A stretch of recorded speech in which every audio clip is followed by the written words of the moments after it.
सभी साथियों को नमस्कार और उम्मीद है आप सभी अच्छे होंगे। आज के इस वीडियो सेशन में हम लोग डिस्कस करने वाले हैं सेक्सुअल रिप्रोडक्शन इन ह्यूमंस की। जी हाँ दोस्तों, आज के इस वीडियो सेशन में हम लोग टोटल 101 प्रश्नों को डिस्कस करेंगे जो कि आपके पिछले एग्जाम में पूछे गए हैं। और मेरे मित्र, अगर आप इस 101 प्रश्न को हमारे साथ कर लेते हैं तो यकीन मानिए कि आपका जो पूरा चैप्टर है वो रिवाइज हो जाएगा और वो भी बेहतर तरीके से, और साथ ही आपका जो कॉन्फिडेंस है वो भी बूस्ट हो जाएगा। और साथ ही मेरे मित्र, आपकी जानकारी के लिए बताना चाहूंगा कि इस सेशन का जो भी क्वेश्चन है उसका सॉल्यूशन सहित पीडीएफ आपको कहां मिल जाएगा, यह हमारे टेलीग्राम ग्रुप से मिल जाएगा, जिसका लिंक इस वीडियो के नीचे डिस्क्रिप्शन में दिया हुआ है। आप वहां से जाकर के पीडीएफ को एक्सेस कर सकते हैं। बहरहाल, आइए अपने सेशन की शुरुआत करते हैं और चलते हैं पहले क्वेश्चन की तरफ। मेरे मित्र, क्वेश्चन पे जाने से पहले एक छोटा सा अपडेट और आप सबों को देना चाहूंगा कि आप में से कोई भी छात्र आगामी रेलवे भर्ती परीक्षा की तैयारी कर रहे हैं और अभी तक आप साइंस पढ़ना स्टार्ट नहीं किए हैं और आपको अभी भी लग रहा है कि हमें कहीं से भी ऐसा बैच मिल जाता जिसमें सारे टॉपिक अपडेट हो और हम उसको किसी भी तरीके से खत्म कर लेते, एक बार पूरा पढ़ लेते उसके पीडीएफ को भी, तो मेरे मित्र आप सभी का स्वागत रहेगा science special live plus recorded batch में। ध्यान में रखिएगा, इस बैच से संबंधित किसी भी तरह के अन्य जानकारी के लिए आप इस दिए गए नंबर पर कॉल या व्हाट्सएप कर सकते हैं। बहरहाल मेरे मित्र, आपके आज की सेशन का जो पहला सवाल है आप सबों के सामने कि निम्नलिखित में से क्या महिला प्रजनन तंत्र का एक हिस्सा नहीं है? ऑप्शन है गर्भाशय, मूत्रमार्ग, अंडाशय, डिंबवाही नलिका। क्या कहेंगे कि गुरुजी यहाँ पे जो मूत्रमार्ग की चर्चा की गई है यानी कि यूरेथ्रा की चर्चा की गई है, ये क्या है? महिला प्रजनन तंत्र का एक हिस्सा नहीं है।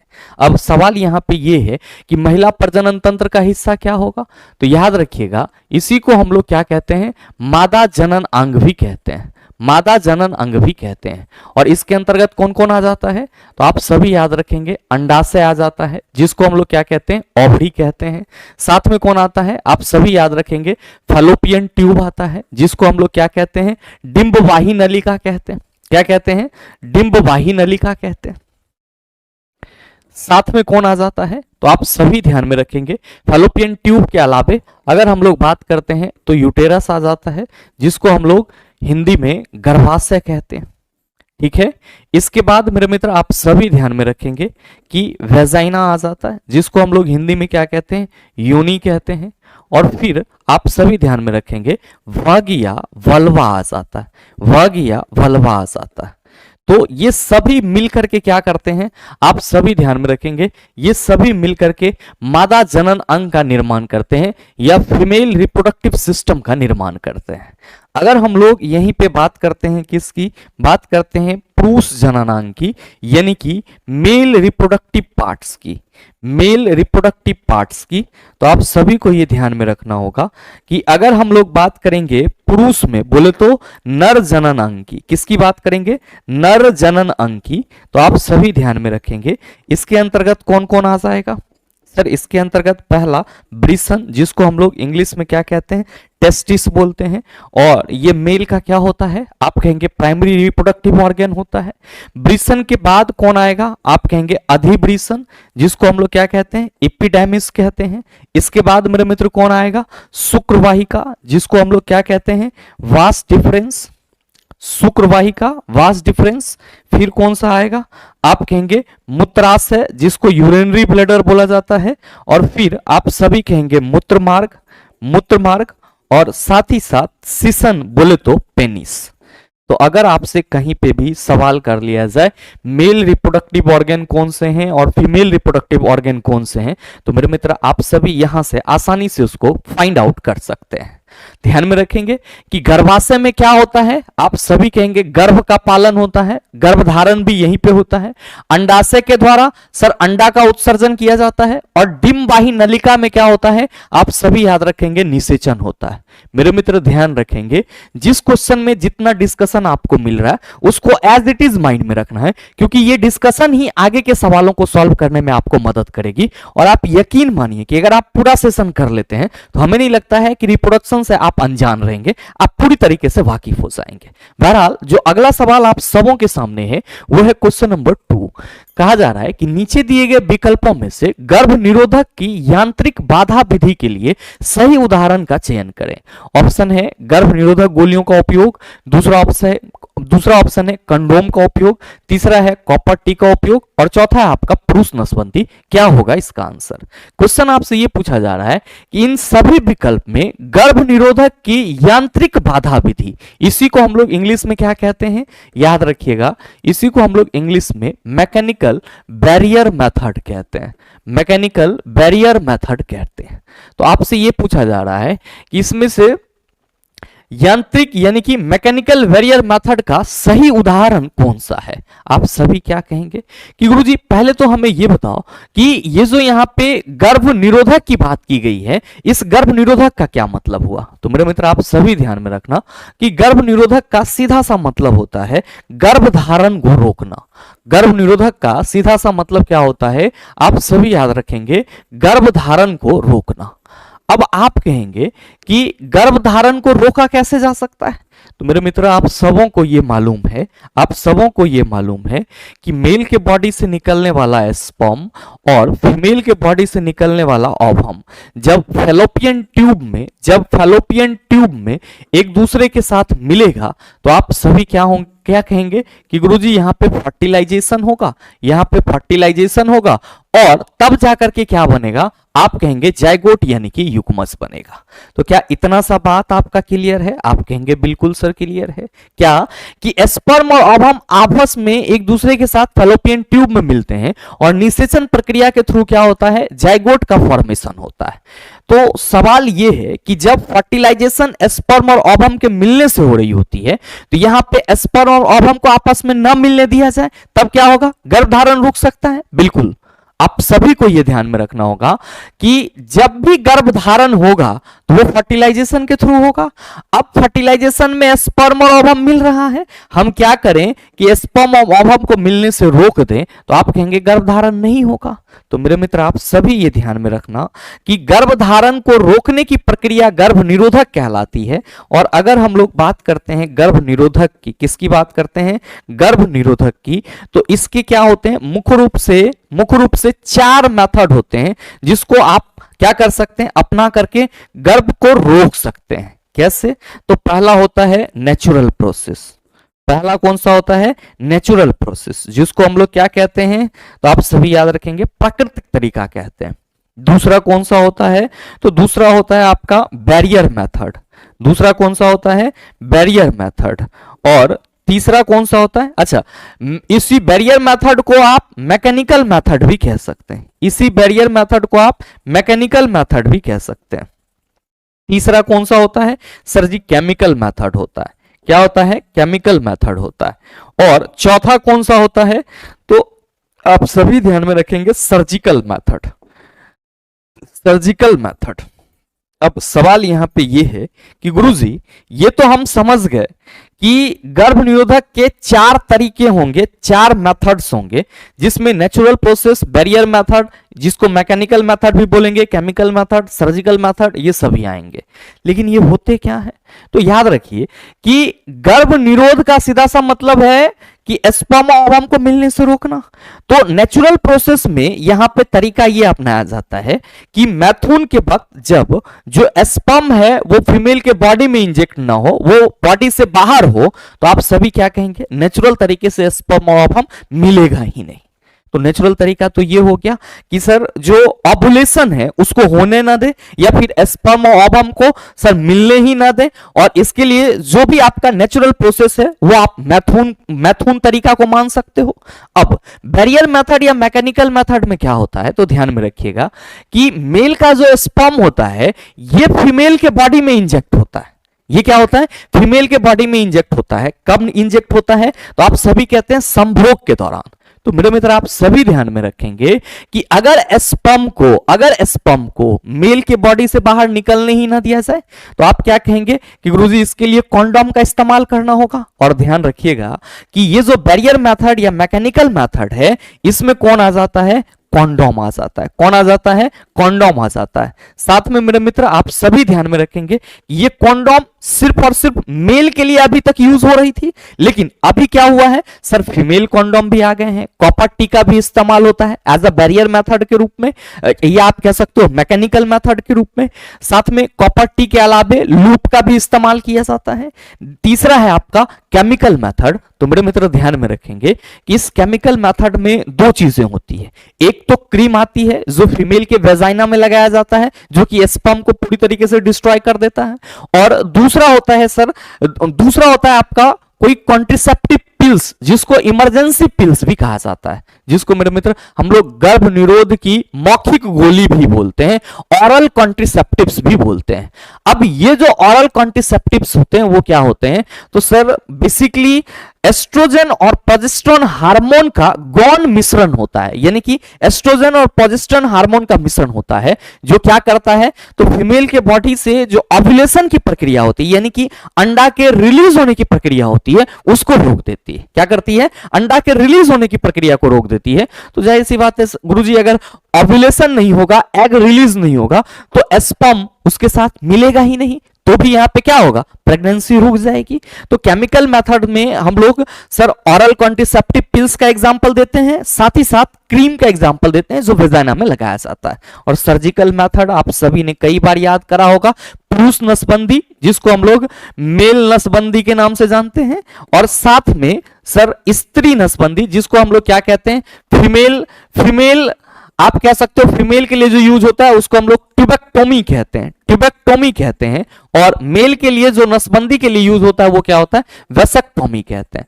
अब क्या होता है मेरे मित्र कि सर्जिकल मेथड के थ्रू मेल के बॉडी में जो वास डिफरेंस शुक्रवाहिका होते हैं, जिसके थ्रू शुक्राणु बाहर निकलती है, उसको क्या कर दिया जाता है, ऑपरेशन करके बांध दिया जाता है। और फीमेल के बॉडी में सर जो फैलोपियन ट्यूब है उसको ऑपरेशन करके क्या किया जाता है, स्टिच कर दिया जाता है, तो वो परमानेंटली बॉडी से बाहर ही नहीं आता है। मतलब सर अगर कोई पुरुष नसबंदी किया हुआ है, वेसेक्टोमी से गुजरा हुआ है, तो आप सभी कहेंगे कि वो कभी भी पिता नहीं बन सकता है और अपने डीएनए का। और अगर कोई फीमेल ट्यूबेक्टोमी है तो आप कहेंगे सर ये परमानेंट प्रोसेस हो जाता है और वो भी कभी मां नहीं बन सकती है। तो गर्भ निरोध के ये 4 बेसिक क्या कह सकते हो, मुख्य तरीके हैं जिससे संबंधित आपके एग्जाम में सवाल पूछे जाते हैं। पूछा गया है कि नीचे दिए गए विकल्पों में से गर्भ निरोध की यांत्रिक बाधा विधि के लिए सही उदाहरण का चयन करें, तो आप कहेंगे यांत्रिक बाधा विधि में सही उदाहरण हमारा कंडोम का उपयोग हो जाएगा। तो सही आंसर ऑप्शन नंबर बी हो जाएगा। अगला सवाल देख लीजिए, क्वेश्चन नंबर 3 पूछा जा रहा है कि जनसंख्या वृद्धि को नियंत्रित करने में जन्म नियंत्रण कार्यक्रमों की सफलता दर तय करने हेतु निम्न में से कौन सा कारक सबसे महत्वपूर्ण है?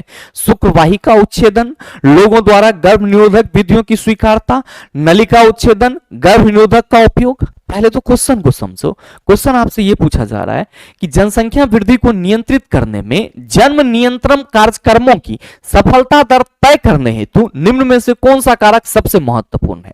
इसको आप ऐसे समझेंगे जैसे कि हमने कोई सीरीज चलाया तो पहला दिन आप लोगों का इंटरेस्ट रहा उसमें, फिर जैसे ही उसका दूसरा वीडियो मिला आपका इंटरेस्ट टूटना कम हो गया, आपका इंटरेस्ट जो है वो घटना शुरू हो गया, आपकी उपस्थिति कम होना शुरू हो गई। तो इसका सीधा सा मतलब क्या है कि आपने उस सीरीज को एक्सेप्ट नहीं करा। तो सेम चीज वही है कि अगर हम एक तरफ जनसंख्या वृद्धि को नियंत्रित करने की बात करें और फिर हम इसकी जो नियंत्रण कार्यक्रम की सफलता है तो उसको कैसे सुनिश्चित कर सकते हैं, तो कहा जा रहा है कि शुक्रवाहिका उच्छेदन। अब जनसंख्या नियंत्रण की बात कर रहे हैं जिसमें बेसिकली जन्म नियंत्रण कार्यक्रम होगा, उसमें हम लोगों को बताएंगे, अवेयरनेस करेंगे कि आप ये चीज ना करें, ऐसे करेंगे तो ऐसे होगा, लोग आपको लाठी लेके खदेड़ देगा कि भागो यहां से। ये सब का सब क्या है, भगवान का किया धरा हुआ है। तो मेरे मित्र आपको यह ध्यान में रखना होगा कि कोई भी कार्यक्रम जो पब्लिकली है वो तभी सक्सेस होगी जब पब्लिक के द्वारा एक्सेप्ट किया जाएगा। अब अगर आप किसी को अपने आसपास में शुक्रवाहिका उच्छेदन यानी कि वेसेक्टोमी नसबंदी की सलाह दोगे तो आपको पक्का मार पड़ जाएगी। लोगों द्वारा गर्भ निरोधक विधियों की स्वीकारता, यह बहुत इंपॉर्टेंट है। अगर लोग गर्भ निरोधक की विधि को एक्सेप्ट कर लेता है, वो उसके बारे में अवेयर हो जाते हैं, तो यह संभव है कि जन्म नियंत्रण कार्यक्रम की सफलता दर क्या होगी, आप कहेंगे मैक्सिमम होगी या आप कह सकते हो बढ़िया होगी। नलिका उच्छेदन, अब किसी को आप कहेंगे कि चलो ट्यूबेक्टोमी करा लो तो वो क्या होगा, आप कहेंगे गुरुजी मार पड़ने वाली बात हो जाएगी, क्यों? क्योंकि लोगों के पास अवेयरनेस नहीं है और उस अवेयरनेस की वजह से वो क्या होंगे, आप कहेंगे उल्टा सीधा काम करेंगे। तो मेरे मित्र, जो जन्म नियंत्रण कार्यक्रम की बात की जा रही है वो सफल तभी हो सकता है जब लोगों द्वारा गर्भ निरोधक विधियों को क्या किया जाए, एक्सेप्ट किया जाए। गर्भ निरोधकों का उपयोग ये भी लोग जल्दी नहीं करना चाहेंगे, क्योंकि उनको पता है कि इससे बहुत सारे मिथ जुड़े हुए हैं, ऐसा करेंगे तो वैसा हो जाएगा। लेकिन मेरे मित्र, जब तक ये लोगों द्वारा अवेयरनेस को, गर्भ निरोधक विधियों को एक्सेप्ट नहीं किया जाएगा, जब तक उसके उसको कुछ मतलब कह सकते हो लाभ नहीं दिखाई पड़ेंगे, तब तक आप ये नहीं कह सकते कि सर जो कोई भी कार्यक्रम है वो सफल हो पाएगा। तो किसी भी पब्लिकली कार्यक्रम को सफल होने के लिए पब्लिक के द्वारा उस कार्यक्रम का जो भी पर्पस है उसको एक्सेप्ट करना बहुत ही जरूरी है। नेक्स्ट क्वेश्चन नंबर 4 आपसे पूछा जा रहा है कि जटिल शारीरिक बनावट वाले लैंगिक प्रजनन करने वाले जीवों की जनन कोशिका में कौन सी विशिष्टताएं पाई जाती है? नर जनन कोशिका खाद्य भंडार युक्त, बड़ी, मादा छोटी और गतिशील होती है। सवाल आपसे यह करा जा रहा है कि जो जटिल शारीरिक बनावट वाले लैंगिक प्रजनन करने वाले जीव होते हैं, सीधा सीधा मानव की बात की जा रही है और मानवों में लैंगिक प्रजनन होते हैं। और साथ ही आप सभी ध्यान में रखेंगे कि मानव के अलावा वैसे कोई और भी जंतु जो लैंगिक प्रजनन के थ्रू अपना क्या करते हैं, प्रजनन की प्रक्रिया को संपन्न कराते हैं, उन सभी के लिए ये क्वेश्चन है कि जटिल शारीरिक बनावट वाले लैंगिक प्रजनन करने वाले जीवों की जनन कोशिका में कौन सी विशिष्टताएं पाई जाती है। तो पहला ऑप्शन है कि जो नर जनन कोशिका होती है, मेल रिप्रोडक्टिव जो सेल होती है वो खाद्य भंडार युक्त बड़ी होती है और मादा छोटी और गतिशील होती है। नर जनन कोशिका खाद्य भंडार युक्त छोटी, मादा बड़ी और गतिशील होती है। नर जनन कोशिका छोटी और गतिशील, मादा खाद्य भंडार युक्त बड़ी होती है। नर जनन कोशिका बड़ी और गतिशील, मादा भंडार युक्त छोटी खाद्य होती है। क्या होगा, क्या कहेंगे गुरुजी, इसका मतलब क्या हुआ, पहले हमें यह समझाओ। तो आप सभी ये ध्यान में रखना कि अगर हम नर जनन कोशिका की बात करते हैं चिला, तो आप सभी क्या कहोगे कि गुरुजी जो मेल रिप्रोडक्टिव सेल होगा, जो मेल रिप्रोडक्टिव सेल होगा उसको हम लोग क्या कहेंगे, स्पर्म कहेंगे। क्या कहेंगे, स्पर्म। और इसी को क्या बोला जाता है, मेल गैमेट्स बोला जाता है। क्या बोला जाता है, मेल गैमेट्स बोला जाता है। और मेरे मित्र, जो मेल गैमेट्स की संरचना होती है वो आपको कुछ इस तरीके का नजर आता है। अब आप सभी क्या कहते हो कि गुरुजी ये जो नर जनन कोशिका होती है ये क्या होती है, सूक्ष्म होती है, यानी कि छोटी होती है, और साथ में क्या होती है, आप सभी कहते हैं गतिशील होती है। क्या होती है, गतिशील होती है। जबकि अगर हम बात करते हैं फीमेल रिप्रोडक्टिव, अगर हम लोग बात करते हैं फीमेल रिप्रोडक्टिव सेल की, फीमेल रिप्रोडक्टिव सेल की, तो इसको हम लोग ओवम के रूप में देखते हैं और इसी को हम लोग क्या कहते हैं, फीमेल गैमेट्स कहते हैं। क्या कहते हैं, फीमेल गैमेट्स कहते हैं। और मेरे मित्र याद रखिएगा कि जो फीमेल गैमेट्स ओवम होती है इसकी संरचना कुछ इस तरीके का दिखता है आपको, और आपको यह ध्यान में रखना होगा कि यह बड़ा इसलिए होता है क्योंकि इसमें खाद्य भंडार होता है। तो आप क्या देख रहे हैं कि मेल रिप्रोडक्टिव सेल जो है वो छोटी और गतिशील है, जबकि फीमेल रिप्रोडक्टिव सेल क्या है, तो आप कहेंगे इसकी अपेक्षा बड़ी है। क्या है, बड़ी है। और ये बड़ा होने का इसका रीजन क्या है, क्योंकि ये खाद्य को मतलब स्टोरेज करती है, फूड को स्टोरेज करती है। तो आपके तीसरे ऑप्शन में जो कहा जा रहा है कि नर जनन कोशिका छोटी और गतिशील और मादा खाद्य भंडार युक्त बड़ी होती है, बिल्कुल सही आंसर आपका ऑप्शन नंबर सी हो जाएगा।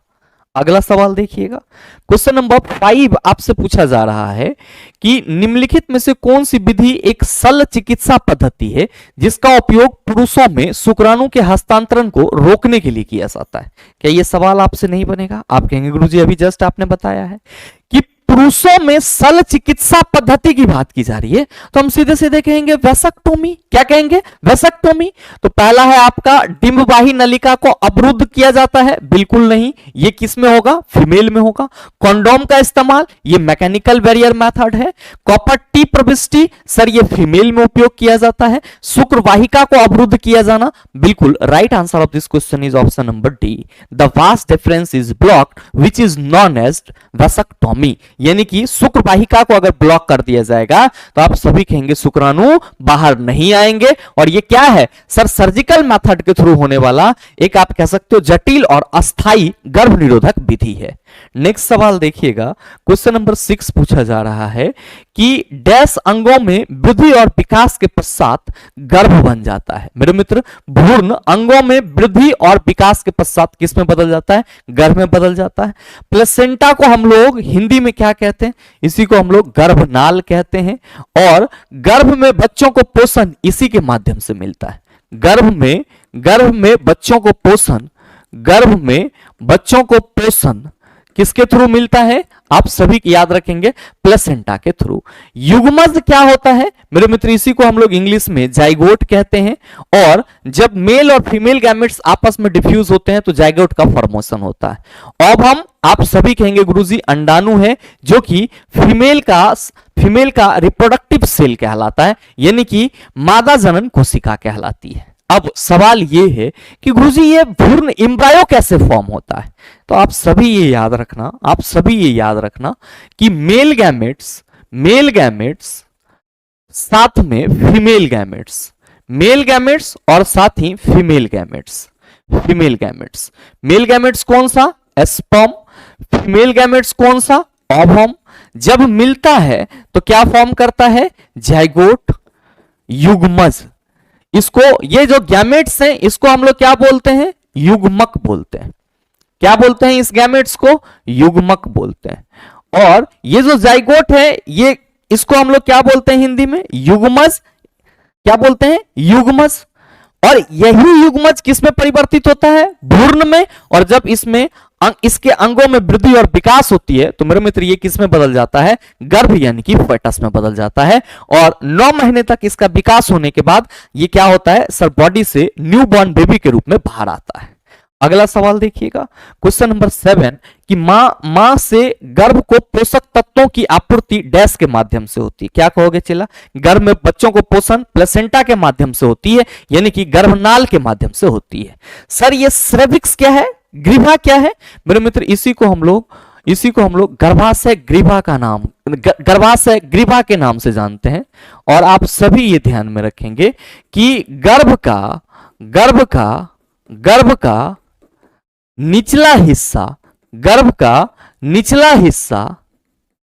निचला हिस्सा जो योनि में खुलता है यानी कि वेजाइना में खुलता है, गर्भाशय ग्रीवा कहलाता है। ध्यान रखेंगे कि युग्मज, अभी जस्ट मैंने आपको बताया कि मेल गैमेट और फीमेल गैमेट के आपस में डिफ्यूज होने से क्या बनेगा? आप कहेंगे जाइगोट बनेगा। बाद बाकी भ्रूणपोष, इंडोस्पर्म, आप सभी समझ रहे होंगे। भ्रूण के लिए जो पोषण, आप सभी कहेंगे इंडोस्पर्म। नेक्स्ट क्वेश्चन नंबर 8 आपसे पूछा जा रहा है, निम्नलिखित में से क्या गर्भ निरोधक गोलियों के सेवन की एक हानि है? इन चारों में से कौन सा गर्भ निरोधक गोलियों के सेवन की एक हानि है?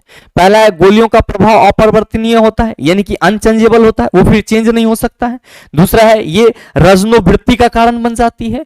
युगल में से दोनों को गोलियों का सेवन करना होता है। ये हार्मोन असंतुलन पैदा कर सकती है। क्या होगा इसका आंसर? पूछा जा रहा है कि निम्न में से क्या गर्भ निरोधक गोलियों के सेवन की एक हानि है? पहला चीज तो ये ध्यान रखना कि गर्भ निरोधक गोली ये किस प्रकार का गर्भ निरोधक का तरीका है? आप सभी कहेंगे गुरुजी ये केमिकल मेथड है। क्या है? केमिकल मेथड है। और मैंने आपको क्या बताया है? मैंने आपको बताया है कि गर्भ निरोधक गोलियों में बेसिकली कौन सा हार्मोन होगा? आप सभी कहेंगे प्रोजेस्ट्रॉन एवं एस्ट्रोजन हार्मोन होगा। प्रोजेस्ट्रॉन और एस्ट्रोजन हार्मोन। अब ध्यान रखिएगा कि ये जो गर्भ निरोधक गोलियां होती है ये केवल और किसे लेना होता है? तो किसी एक को लेना होता है। आप सिंपली कह सकते हैं कि गर्भ निरोधक गोलियां ऑरल कॉन्ट्रासेप्टिव पिल्स ज्यादातर केसेस में फीमेल क्या करती है सर? अपने बॉडी के अंदर लेती है। यानी कि मेरे मित्र ये जो टैबलेट होता है, कॉन्ट्रासेप्टिव पिल्स होता है, ये आप कह सकते हो प्रमुखता से फीमेल के द्वारा इस्तेमाल किया जाता है। अब फीमेल के बॉडी में जैसे ही ये गर्भ निरोधक गोलियां जाती है, ये क्या करता है कि सर उसके ओवरी से जो ओव्यूलेशन होता है, अंडाशय से जो अंडो उत्सर्ग होता है, उसको रोक देता है, ब्लॉक कर देता है। जिस वजह से सर जो अनसेफ सेक्सुअल एक्टिविटी होती है उस दौरान पार्टनर का जो स्पर्म होता है वो ओवम के साथ नहीं मिल पाता है और प्रेग्नेंट यानी कि प्रेगनेंसी से बच जाता है, गर्भ जो है वो रुक जाता है।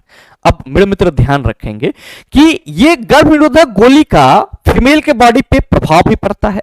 प्रभाव क्या है? तो मेरे मित्र पहला प्रभाव तो ये है कि उनके बॉडी में हार्मोन जो है वो अनबैलेंस्ड हो जाते हैं, असंतुलित हो जाते हैं। और दूसरा, उसका जो मेंस्ट्रुअल साइकिल होता है उसके साइकिल में सर मतलब प्रभाव देखने को मिलता है, या आप कह सकते हो जो रेगुलर साइकिल होता है वो साइकिल गड़बड़ हो जाता है। मतलब अगर किन्हीं को सर पीरियड्स किसी मंथ के किसी एक मतलब कह सकते हो स्पेसिफिक डेट को आना था, तो अगर उन्होंने सर पीरियड से पहले कॉन्ट्रासेप्टिव पिल्स का इस्तेमाल करा है तो उसका जो पीरियड्स है वो हो सकता है कि 8 से 10 दिन डिले हो जाए। तो मेरे मित्र गर्भ निरोधक गोली का जो प्रभाव है फीमेल के बॉडी पे वो क्या है? तो आप कहेंगे सर पीरियड्स में डिले, और दूसरा आप सभी कहेंगे कि गुरुजी हार्मोनल, बॉडी में हार्मोनल का असंतुलन, बाद बाकी और कोई प्रभाव नहीं होता है। अब यहां पे जो गोलियों का प्रभाव अपरिवर्तनीय होता है, तो आप क्या कहेंगे गुरुजी? ये जो अपरिवर्तनीय, मान लो कि कोई आपका मतलब साइड इफेक्ट हो रहा है, या इस तरह के जो मैंने बातें आपको बताई कि पीरियड्स में डिले होना और हार्मोन का अनबैलेंस्ड, तो ये अपरिवर्तनीय नहीं है, ये फिर चेंज होकर के रेगुलर हो सकते हैं। हाँ, लेकिन कॉन्ट्रासेप्टिव पिल्स का इस्तेमाल ज्यादा नहीं करना चाहिए। संभव है कि अगर ज्यादा इस्तेमाल किया जाए तो जो फीमेल है वो बांझ का शिकार हो सकती है, यानी कि फिर कभी वो मां बन ही नहीं सकती है। तो ये चीज ध्यान में रखिएगा, क्योंकि बॉडी का जो नेचुरल हार्मोन है उसका बैलेंस होना बहुत जरूरी है। तो गोलियों का प्रभाव अपरिवर्तनीय होता है, आप कहेंगे नहीं होगा। ये रजनोवृत्ति का कारण बनती है। रजनोवृत्ति क्या है याद रखना, इसी को हम लोग इंग्लिश में मेनोपॉज कहते हैं। क्या कहते हैं? मेनोपॉज कहते हैं। और चला, जब कोई भी फीमेल 40 से 45 वर्ष, या आप कह सकते हो कि 45 से 50 वर्ष के स्टेज में पहुंचता है, तब उसके बॉडी में जो मेंस्ट्रुअल साइकिल की प्रक्रिया होती है वो समाप्त हो जाती है। और मेरे मित्र, मेंस्ट्रुअल साइकिल का किसी भी फीमेल के बॉडी में मेंस्ट्रुअल साइकिल का बंद होना मेनोपॉज यानी कि रजनोवृत्ति कहलाता है। तो कह रहा है कि गर्भ निरोधक गोलियां रजनोवृत्ति का कारण बन सकती है, आप कहेंगे बिल्कुल नहीं। युगल में से दोनों को गोलियों का सेवन करना होता है, नहीं, ये हार्मोनल असंतुलन पैदा कर सकती है। That's why right answer of this question is option number D. सही आंसर क्या होगा? ऑप्शन नंबर डी हो जाएगा। नेक्स्ट सवाल देखना, क्वेश्चन नंबर 9 आपसे पूछा जा रहा है कि गर्भ निरोधक विधियों का उपयोग क्यों किया जाता है? रक्तचाप को कम करने के लिए, आप कहेंगे बिल्कुल नहीं। थकावट से निजात पाने के लिए, नहीं। गर्भावस्था से बचने के लिए, तो सही आंसर ऑप्शन नंबर सी हो जाएगा। चौथा है जीवाणु से होने वाले संक्रमण की रोकथाम करने के लिए, आप कहेंगे कोई जरूरत नहीं है सर इसकी। अगला क्वेश्चन नंबर 10 पूछा जा रहा है कि निम्न में से कौन सा शारीरिक परिवर्तन यौन विकास के चरण का एक हिस्सा नहीं है? इन चारों में से कौन सा एक शारीरिक परिवर्तन है जो यौन विकास के चरण का एक हिस्सा नहीं है? अच्छा, आप कहेंगे गुरुजी यहाँ पे यौन विकास का क्या मतलब हुआ? आप सभी ध्यान में रखेंगे कि मेल हो या फिर फीमेल हो, जब वो यौवनावस्था की ओर मतलब कदम रखते हैं, या जब उसकी यौवनावस्था की शुरुआत होती है, तो उसके बॉडी में बहुत सारे चेंजेस होते हैं। अगर मेल है तो प्यूबिक एरिया में हेयर का आना, आर्मपिट में हेयर का आना, दाढ़ी का आना, मुछ का आना, आवाज का भारी होना, ये सब के सब क्या है? यौवनावस्था के लक्षण है। और अगर कोई फीमेल है तो सर उसमें क्या होती है? यौवनावस्था के लक्षण, मेंस्ट्रुअल साइकिल का स्टार्ट होना, यानी कि पीरियड्स का आना, प्यूबिक एरिया में हेयर का आना, उसके बाद आर्मपिट में हेयर का आना, स्तनों में उभार, ये सब क्या है? आप सभी कहेंगे कि सर फीमेल के मैच्योरिटी को दर्शाता है। तो जो सवाल कहा जा रहा है कि निम्न में से कौन सा शारीरिक परिवर्तन यौन विकास के चरण का एक हिस्सा नहीं है, तो आप कहेंगे मासिक दम तो हिस्सा है, लेकिन मोटापा कोई लेना देना नहीं है। आवाज में बदलाव भी हिस्सा है, मुहासे आना भी क्या है? आप कहेंगे हिस्सा है। तो जाहिर सी बात है कि आप सभी कहिएगा कि गुरुजी मोटापा जो है ये इस क्वेश्चन का सही आंसर हो जाएगा, क्योंकि पूछा जा रहा है शारीरिक परिवर्तन यौन विकास के चरण का एक हिस्सा नहीं है। तो कील मुहासा सर टेंडर एज में, या आप कह सकते हो टीन एज में सभी को आती है, तो वो क्या है? आप कहेंगे यौन विकास के चरण का एक हिस्सा है। नेक्स्ट क्वेश्चन, अच्छा ध्यान रखिएगा कि ये दाढ़ी मूछ का आना, प्यूबिक एरिया में हेयर का आना, ये क्या है? सेकेंडरी सेक्सुअल कैरेक्टरिस्टिक्स है। प्राइमरी सेक्सुअल कैरेक्टरिस्टिक्स क्या है? तो मेल में स्पर्म का फॉर्मेशन और फीमेल में मेंस्ट्रुअल साइकिल का स्टार्ट होना या ओवम का फॉर्मेशन, ये चीज ध्यान में रखिएगा। नेक्स्ट क्वेश्चन नंबर 11 आपसे पूछा जा रहा है कि मानव नरों में वृषण उदर गुहा के बाहर वृषण कोष नामक थैली में क्यों स्थित होते हैं? आप सभी कहेंगे कि गुरुजी अगर हम लोग नर की बात करते हैं तो जो वृषण होता है ये क्या होता है? आप सभी कहते हैं बॉडी से बाहर होता है। क्यों? क्योंकि स्पर्म के फॉर्मेशन के लिए बॉडी का जो ताप होता है उससे निम्न ताप की जरूरत पड़ती है। किसकी जरूरत पड़ती है? निम्न ताप, यानी कि कम ताप की जरूरत पड़ती है। तो जो सवाल आपसे करा करा जा रहा है कि मानव नरों में वृषण उदर गुहा के बाहर वृषण कोश नामक थैली में क्यों स्थित होते हैं। पहला ऑप्शन ये है शुक्राणु के निर्माण के लिए शरीर से 2-3 डिग्री निम्न तापमान बनाए रखने में मदद करता है, बिल्कुल सही है। दूसरा है इन्हें रक्त वाहिकाओं द्वारा शुक्राणु निर्माण के लिए आवश्यक प्रचुर आपूर्ति प्रदान करता है, बिल्कुल नहीं। यह शुक्राणु निर्माण के लिए हार्मोन स्रावित करता है, नहीं। यह शुक्राणु निर्माण के लिए शरीर की तुलना में निम्न दाब बनाता है। आप कहेंगे गुरुजी सही आंसर ऑप्शन नंबर ए हो जाएगा। नेक्स्ट क्वेश्चन नंबर 12 आपसे पूछा जा रहा है कि गर्भ निरोध की किस विधि से शरीर के हार्मोन संतुलन में बदलाव होते हैं। आप कहेंगे गुरुजी इतना बार आप डिस्कशन कर दिए हैं तो हम सीधे सीधे आंसर ठोकेंगे ऑप्शन नंबर ए। अगला क्वेश्चन नंबर 13 पूछा जा रहा है कि किशोरावस्था के दौरान स्वस्थ प्रजनन तंत्र के विकास के लिए किस प्रकार के आहार की आवश्यकता होती है। मेरे मित्र पोषण की दृष्टि से संतुलित आहार अगर आप ले रहे हैं तो स्वस्थ आपके बॉडी का जो प्रजनन तंत्र है वो बढ़िया तरीके से डेवलप होगा। अगर संतुलित आहार नहीं ले रहे हैं तो जो स्वस्थ प्रजनन तंत्र की कल्पना है वो अधूरा रह जाएगा। नेक्स्ट निम्न संतृप्त वसा वाला, लोह तत्व बहुल, प्रोटीन से भरपूर, इसका कोई लेना देना नहीं है। नेक्स्ट क्वेश्चन नंबर 14 पूछा जा रहा है कि नीचे दिए गए विभिन्न बिंदु प्रजनन स्वास्थ्य की जानकारी देते हैं, गलत विकल्प का चयन कीजिए। प्रजनन प्रक्रिया और अंगों का ज्ञान, मेरे मित्र बिल्कुल ये प्रजनन स्वास्थ्य का ज्ञान है। अच्छा, आज के समय में क्या हुआ है कि लोग सेक्स से संबंधित डिस्कशन करना ही नहीं चाहते हैं, जबकि मेरे मित्र ये आपके बुक में दिया हुआ है, आपकी किताब में दिया हुआ है। तो आप सभी ये ध्यान में रखेंगे कि रिप्रोडक्टिव हेल्थ यानी कि जो जनन स्वास्थ्य है या प्रजनन स्वास्थ्य है, इसके लिए सर आपको जो सेक्सुअल एजुकेशन है उसका नॉलेज जरूर होना चाहिए। तो पहला ऑप्शन है कि प्रजनन प्रक्रिया और अंगों का ज्ञान। सेक्सुअल नॉलेज अगर आप ले रहे हैं तो आपके पास किस चीज का ज्ञान आएगा, आप कहेंगे जो प्रजनन अंग है और जो प्रक्रिया है उसका ज्ञान आएगा। और जन्मे बच्चों के लिंग का निर्धारण कानूनी रूप से अपराध है, याद रखना, कानूनी क्या है, अपराध है, और ये सेक्सुअल एजुकेशन में नहीं आता है, चला ये आपराधिक श्रेणी में आता है। तीसरा है सुरक्षित एवं प्रभावी परिवार नियोजन विधि, जरूर जानकारी होनी चाहिए इसकी। यौन संक्रमित रोगों की रोकथाम, इसकी भी जानकारी होनी चाहिए। तो कह रहा है कि नीचे दिए गए विभिन्न बिंदु प्रजनन स्वास्थ्य की जानकारी देते हैं, गलत विकल्प आप कहेंगे और जन्मे बच्चे का लिंग निर्धारण जो है वो क्या है, गलत विकल्प है। नेक्स्ट क्वेश्चन नंबर 15 आपसे पूछा जा रहा है कि मानवों में लैंगिक प्रजनन क्रिया के दौरान महिला की योनि में शुक्राणु का प्रवेश होता है, निषेचन कहां होता है। क्या कहिएगा गुरुजी, निषेचन डिंबवाही नलिका, जिसको हम लोग क्या कहते हैं, फैलोपियन ट्यूब कहते हैं। क्या कहते हैं, फैलोपियन ट्यूब कहते हैं। और मेरे मित्र बताने की कोई जरूरत नहीं है, आप सभी इसको समझ रहे होंगे। निषेचन में आप कहेंगे गुरुजी मेल और फीमेल गैमेट्स आपस में डिफ्यूज होते हैं। योनि आप कहेंगे सर इंटरकोर्स के माध्यम से सेक्सुअल एक्टिविटी के दौरान जो मेल रिप्रोडक्टिव ऑर्गन होता है वो कहां इंटर होता है, वेजाइना में इंटर होता है। गर्भाशय ग्रीवा, सर जो गर्भाशय है उसका निचला हिस्सा है जो योनि में खुलता है। गर्भाशय में क्या होता है, आप कहेंगे गर्भधारण होता है और भ्रूण का विकास होता है। नेक्स्ट क्वेश्चन नंबर 16 पूछा जा रहा है कि गर्भ निरोध का इनमें से कौन सा तरीका यौन संक्रामक रोगों के प्रसार को कुछ हद तक रोकने में सहायक होगा। आप सभी याद रखेंगे कंडोम, ठीक है। क्यों, क्योंकि मेरे मित्र आप सभी को यह मालूम है कि जो सेक्सुअल ट्रांसमिटेड डिजीज होते हैं वो वायरस से भी हो सकते हैं, प्रोटोजोआ से भी हो सकते हैं, बैक्टीरिया से भी हो सकते हैं। तो ये जो कॉन्डोम है जो कि आपका मैकेनिकल बैरियर मेथड में आता है, ये कॉन्डोम हद तक जो सर मेल पार्टनर का पेनिस होता है उसको सर जो आप कह सकते हो वायरस या बैक्टीरियल स्पेस है उसको टच होने से बचाता है। तो जो सवाल करा जा रहा है कि गर्भ निरोध का इनमें से कौन सा तरीका यौन संक्रामक रोगों के प्रसार को कुछ हद तक क्या करता है, कम करता है, आप सभी कहेंगे कॉन्डोम। ध्यान रखिएगा पुरुष नसबंदी से कोई लेना देना नहीं है, क्योंकि यहां पे मेल रिप्रोडक्टिव पार्ट और फीमेल रिप्रोडक्टिव पार्ट टच आएंगे ही आएंगे। सर पुरुष नसबंदी की बात करेंगे तो कुछ नहीं होगा। आईयूडी का मतलब क्या होता है, याद रखना, इंट्रा यूटेरिन डिवाइस। क्या होता है इसका मतलब, इंट्रा यूटेरिन डिवाइस। अब इस इंट्रा यूटेरिन डिवाइस में क्या आ जाता है, आप कहेंगे गुरुजी कॉपर टी आ जाता है।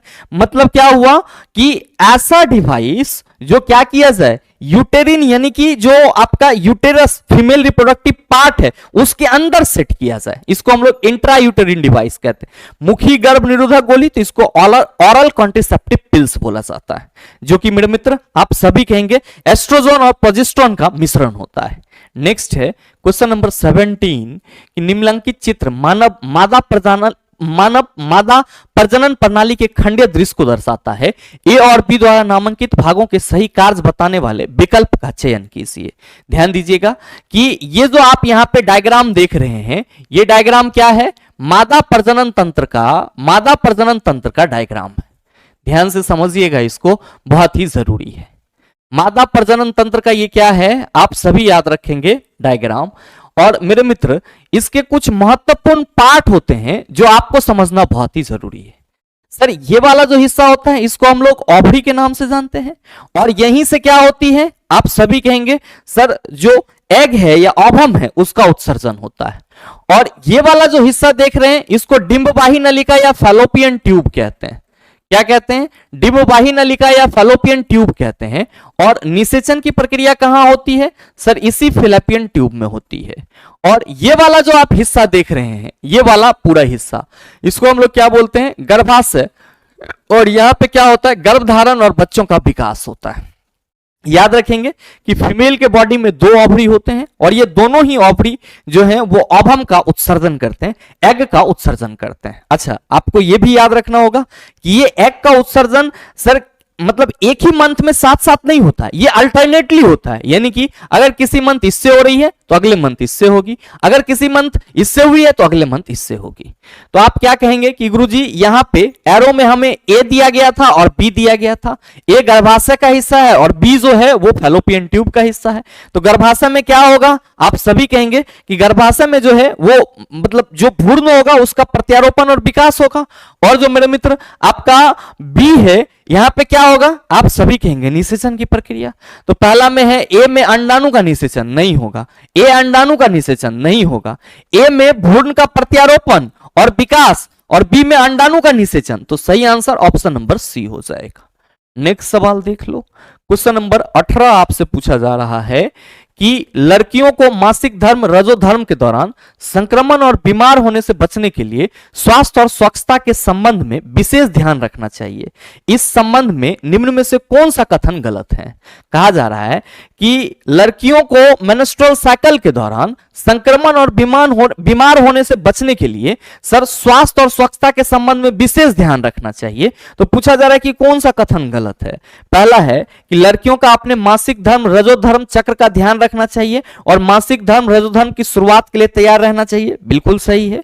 लड़कियों को सैनिटरी नैपकिन या घर पर तैयार किए गए साफ पैड का इस्तेमाल करना चाहिए, बिल्कुल सही है। लड़कियों को पोषण संबंधी जरूरतों को पूर्ति करने के लिए चिप्स और पैक्ड का डिब्बाबंद नाश्ते का सेवन करना चाहिए, आप कहेंगे बिल्कुल गलत है। लड़कियों को हर 4-5 घंटे के बाद आवश्यकता अनुसार पैड बदलना चाहिए, यह भी सही है।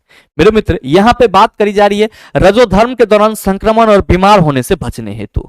रजोधर्म यानी कि मेंस्ट्रुअल साइकिल, इस दौरान क्या होता है? तो आप सभी कहेंगे फीमेल के बॉडी से रक्त का स्राव होता है। वो क्या होते हैं? सर डेड ब्लड बोलते हैं हम लोग आम बोलचाल के भाषा में। लेकिन साइंटिफिकली आपका जो फीमेल का बॉडी होता है वो अपने आप को प्रत्येक मंथ तैयार करती है। किसके लिए सर? ओव्यूलेशन के लिए। अब अगर ओव्यूलेशन के लिए तैयार किया और जो एग है वो बाहर आया और उसका फर्टिलाइजेशन नहीं हो गया, नहीं हुआ, तो मेरे मित्र वो एग क्या हो जाता है? खत्म, यानी कि डेड। अब फिर अगले मंथ वो अपने आप को तैयार करने की प्रक्रिया शुरू कर देते हैं, और इसी क्रम में जो गर्भाशय की दीवार होती है सर वो टूटना फूटना शुरू कर देती है, और गर्भाशय के दीवार के टूटने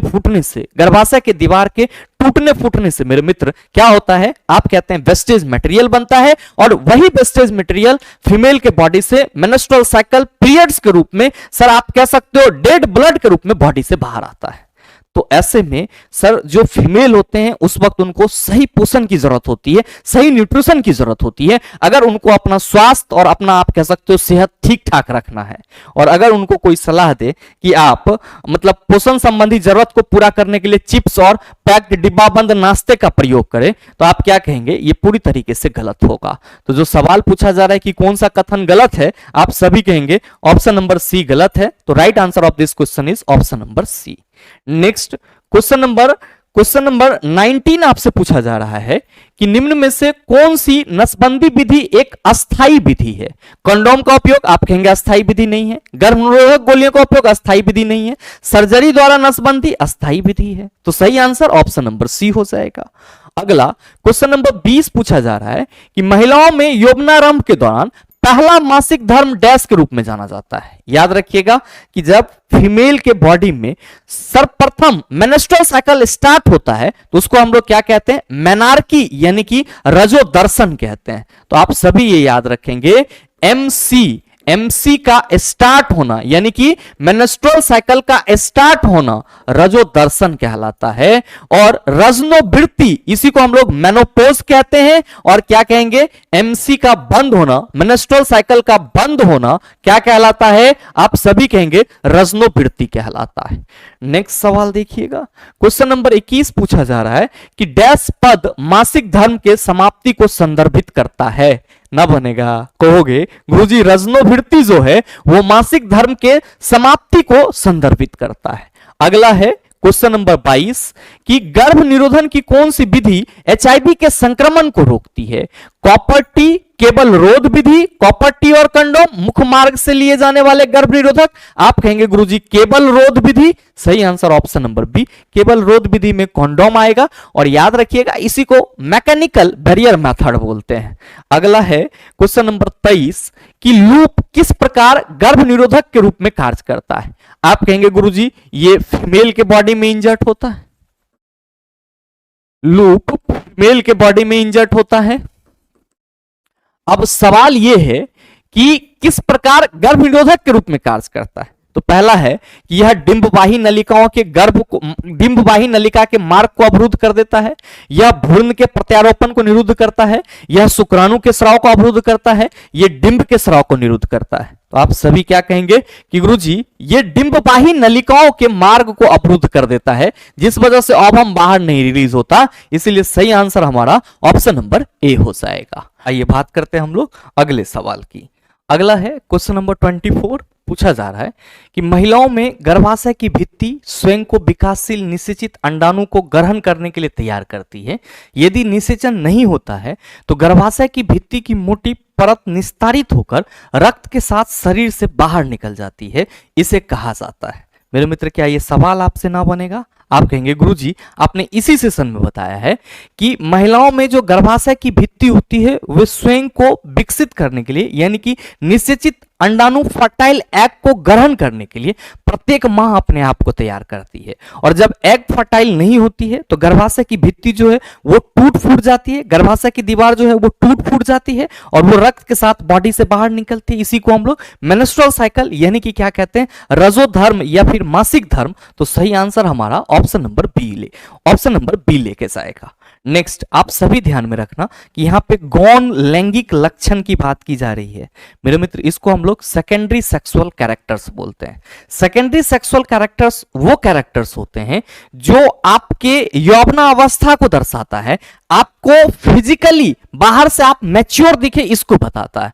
और सेकेंडरी सेक्सुअल कैरेक्टरिस्टिक्स की अगर हम लोग बात करते हैं तो लड़कों में दाढ़ी मूंछ का आना, प्यूबिक एरिया आर्मपिट एरिया में हेयर का आना। सर लड़कियों की बात करें तो वहां पे भी आर्मपिट और प्यूबिक एरिया में हेयर का आना, ब्रेस्ट का डेवलपमेंट, ये सब क्या होंगे, सेकेंडरी सेक्सुअल कैरेक्टर्स के अंतर्गत आएंगे, यानी कि गौण लैंगिक लक्षण के अंतर्गत आएंगे।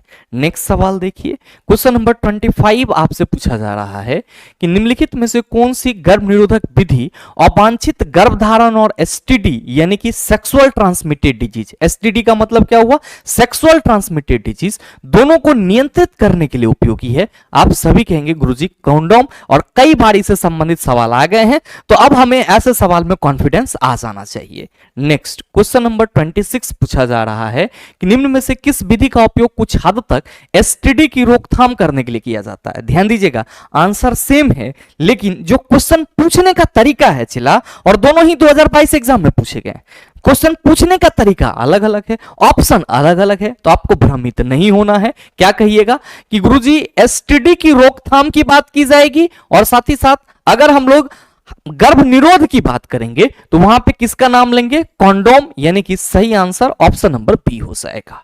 नेक्स्ट क्वेश्चन नंबर 27 पूछा जा रहा है कि एक गर्भ निरोधक तकनीक जो गर्भाशय के भीतर शुक्राणुओं के फैगोसाइटोसिस को बढ़ाती है वह कौन सी है।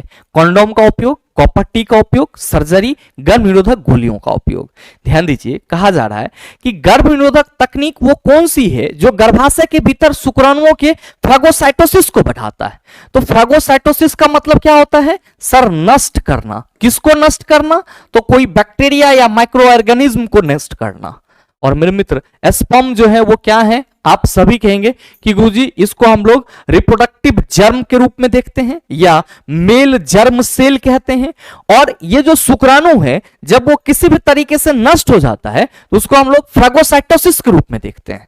तो आपसे ये पूछा जा रहा है कि गर्भ निरोधक की वो कौन सी तकनीक है जो गर्भाशय के भीतर यूटेरस के अंदर शुक्राणु के फेगोसाइटोसिस को बढ़ाती है। पहला है कंडोम का उपयोग, आप कहेंगे बिल्कुल नहीं। दूसरा है कॉपर टी का उपयोग। मेरे मित्र याद रखिएगा कि इस कॉपर टी का इस्तेमाल फीमेल के बॉडी में इंजर्ट करके किया जाता है। बेसिकली ये कॉपर टी जो है वो फीमेल के फैलोपियन ट्यूब में फिट किया जाता है। और इस कॉपर टी की खासियत ये होती है कि इंटरकोर्स के दौरान मेल पार्टनर के बॉडी से जो स्पर्म रिलीज होता है वो फैलोपियन ट्यूब के ओवम तक नहीं पहुंच पाता है, यानी कि उसको ओवम से मिलने से पहले ही क्या कर दिया जाता है? नष्ट कर दिया जाता है। और मेरे मित्र, ये जो कॉपर टी है ये बेसिकली क्या करता है? फर्टिलाइजेशन को रोक देता है। कैसे? तो सर ये शुक्राणु को मार देता है, यानी कि आप कह सकते हो शुक्राणु को नष्ट कर देता है। तो जो आपसे सवाल पूछा जा रहा है उसका सीधा आंसर ऑप्शन नंबर बी हो जाएगा, यानी कि शुक्राणुओं के फेगोसाइटोसिस को कौन बढ़ाता है? आप कहेंगे कॉपर टी का इस्तेमाल। गर्भ निरोधक गोलियों का उपयोग ये क्या करता है? मैं बार बार बता रहा हूं कि सर ये अंडो उत्सर्ग को प्रभावित करता है, यानी कि ओव्यूलेशन को रोक देता है। तो आपसे जो सवाल पूछा जा रहा है उसका सीधा सा आंसर आप कहेंगे ऑप्शन नंबर बी हो जाएगा।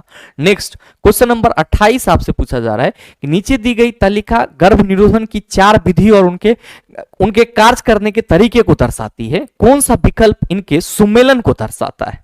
मेरे मित्र ध्यान देंगे कि ये जो कॉपर टी है ये क्या करता है? तो आप सभी याद रखिएगा, ये निषेचन को रोकता है। किसको रोकता है? निषेचन को रोकता है। जो मुखी गोलियां हैं ये ओव्यूलेशन को रोकता है, तो सर रोपण रुक जाता है। और मेरे मित्र कंडोम जो है ये शुक्राणु को गर्भाशय गिर्भा तक पहुंचने नहीं देता है, यानी कि स्पर्म को यूटेरस सर्विक्स तक पहुंचने नहीं देता है। और नलिका उच्छेदन यानी कि जिसको हम लोग ट्यूबेक्टोमी कहते हैं, ये अंडाणु को गर्भाशय तक नहीं पहुंचने देता है। तो ए के साथ कौन मिल रहा है? 4 मिल रहा है। बी के साथ कौन मिल रहा है? गुरुजी 3 मिल रहा है। और सी के साथ कौन मिल रहा है? 1 मिल रहा है। सी के साथ कौन मिल रहा है? सॉरी, सी के साथ आपका 2 मिल रहा है। कॉन्डोम शुक्राणु गर्भाशय गिर्भा तक नहीं पहुंचते हैं, ये होगा। और नलिका उच्छेदन डी के साथ कौन मिल रहा है? आप कहेंगे गुरुजी 1। तो A4, B3, C2 और D1 किसमें है? आप कहेंगे ऑप्शन नंबर डी में। A4, B3, C2 और D1 है, तो सही आंसर ऑप्शन नंबर डी हो जाएगा। अगला है क्वेश्चन नंबर 29 कि निम्न में से कौन सा वह परिवर्तन नहीं है जो यौवनारंभ की शुरुआत का प्रतीक होता है? नाखूनों में वृद्धि, लंबाई में अचानक वृद्धि, आवाज बदलना, शरीर के आकार में परिवर्तन। आप कहेंगे गुरुजी ये तीनों यौवनारंभ की शुरुआत का प्रतीक है, जबकि नाखून में वृद्धि यौवनारंभ के शुरुआत का प्रतीक नहीं है। तो सही आंसर ऑप्शन नंबर ए हो जाएगा। नेक्स्ट क्वेश्चन नंबर 30 आपसे पूछा जा रहा है कि गर्भ निरोधक उपकरणों के उपयोग के संबंध में निम्नलिखित में से एक के अलावा सभी कथन सत्य हैं, गलत विकल्प का चयन कीजिए। पहला ऑप्शन है कि इनका उपयोग गर्भावस्था को रोकने या उसमें देरी के लिए किया जाता है। गर्भ निरोध उपकरण के संबंध में बोला जा रहा है, तो आप कहेंगे पहला ऑप्शन तो सही है। दूसरा है कि इनका कोई अनुषंगी प्रभाव नहीं होता, इनका कोई साइड इफेक्ट नहीं होता। मेरे मित्र बिल्कुल इनका साइड इफेक्ट होता है, और ये क्या है? गर्भ निरोधक उपकरणों के उपयोग के संबंध में गलत कथन है। आप कहेंगे कैसे? तो ध्यान दीजिएगा कि जो गर्भ निरोधक उपकरण है उसमें मेनली आप बैरियर मेथड के रूप में कॉन्डोम को प्रेफर करते हैं, लेकिन इसके अलावे जो लूप हैं, कॉपर टी हैं, ये क्या करते हैं सर? ये लंबे समय तक फीमेल के बॉडी के अंदर इंजर्ट रहते हैं, जो कि क्या होता है? फीमेल में अलग अलग परेशानी का कारण बनता है। और अगर किसी कारण से ये भूल गए कि बॉडी के अंदर कॉपर फर्टिलिटी भी इंजर्ड है तो मेरे मित्र जो बाद में गर्भधारण की प्रक्रिया होती है वो सफल नहीं हो पाती है। तो जो गर्भ निरोधक उपकरण है इसके अपने कुछ साइड इफेक्ट भी होते हैं जो कि आप सभी को समझना चाहिए। और तीसरा है कि इनका उपयोग प्राकृतिक प्रक्रिया जनन के विरुद्ध किया जाता है। यह भी बात सही है कि अगर हम गर्भ को रोक रहे हैं तो प्राकृतिक जनन प्रक्रिया जो है उसके विरुद्ध कुछ ना कुछ कार्य कर रहे हैं और जनसंख्या की अनियंत्रित वृद्धि को रोकने में इनकी महत्वपूर्ण भूमिका होती है। यह भी सही है। तो आप कहेंगे गलत विकल्प ऑप्शन नंबर बी है, तो सही आंसर ऑप्शन नंबर बी हो जाएगा। नेक्स्ट क्वेश्चन नंबर 31 आपसे पूछा जा रहा है कि कौन सा विकल्प सही ढंग से उस पाथ को प्रदर्शित करता है या दर्शाता है जो पुरुष प्रणाली में शुक्राणुओं के मुक्त होने पर होता है। Testis, ureter, vas deferens, penis. आप कहेंगे नहीं, इतना तो आप सबों को मालूम है कि टेस्टिस में स्पर्म का निर्माण होता है और यूरेटर जिसको हम लोग क्या बोलते हैं मूत्र मार्ग या यूरेटर मतलब गर्भाशय, तो ये कहां होगा। आप कहेंगे गुरुजी ये फीमेल के बॉडी के अंदर होगा, जबकि यहां पे पूछा जा रहा है पुरुष, तो ये ऐसे ही नहीं होगा। टेस्टिस, वास डिफरेंस, यूरेथ्रा और पेनिस, ये मेरे मित्र बिल्कुल ही सही है क्योंकि पुरुष में बात करा जा रहा है तो टेस्टिस से स्पर्म का निष्कासन होगा, स्पर्म वास डिफरेंस की सहायता से आएगा और यूरेथ्रा ये आप कहेंगे कॉमन मार्ग है किसके लिए, यूरिन और स्पर्म को बॉडी से बाहर निकलने के लिए। पेनिस इसको हम लोग क्या कहते हैं, सिसन। टेस्टिस और यूरेटर नहीं आएगा, टेस्टिस, वास डिफरेंस, यूरेटर और पेनिस नहीं आएगा। सही आंसर ऑप्शन नंबर बी हो जाएगा। नेक्स्ट क्वेश्चन नंबर 32 पूछा जा रहा है कि गर्भ निरोधक गोलियां किस प्रकार जन नियंत्रण में मदद करती है। पहला है अंडाशय से अंडों का मुक्त होना रोककर, शुक्राणु उत्पादन को अवरुद्ध करके, युग्मज को नष्ट करके, रजोधर्म को रोक करके। क्या कहिएगा गुरुजी, आपने कई दफा बताया कि जो ऑरल कॉन्ट्रासेप्टिव पिल्स होती है वो क्या करती है, तो जो ओव्यूलेशन होता है, अंडो उत्सर्ग, अंडा का उत्सर्जन होता है, उसको रोक देती है। तो अंडाशय से अंडों का मुक्त होना रोककर गर्भ निरोधक गोलियां क्या करती है, जन्म नियंत्रण में मदद करती है। नेक्स्ट सवाल देखिएगा, क्वेश्चन नंबर 33 पूछा जा रहा है कि किशोरावस्था के दौरान मानव शरीर में अनेक परिवर्तन होते हैं, निम्नलिखित में से कौन सा परिवर्तन केवल लड़कियों में लैंगिक परिपक्वता से संबंधित है। स्तन ग्रंथियों की वृद्धि सर लैंगिक परिपक्वता से संबंधित है, बाद बाकी मुहासे युक्त तेलिया, शरीर के विभिन्न हिस्सों पर बालों का बढ़ना, उनके दिखावट के प्रति सचेत, ये सभी क्या है, लैंगिक परिपक्वता से संबंधित नहीं है। अगला है क्वेश्चन नंबर 34 पूछा जा रहा है कि प्राणियों में जनन अंग नर और मादा युग्मक उत्पन्न करते हैं जो संलयित होकर क्या बनाते हैं। आप सभी कहेंगे गुरुजी युग्मज बनाते हैं।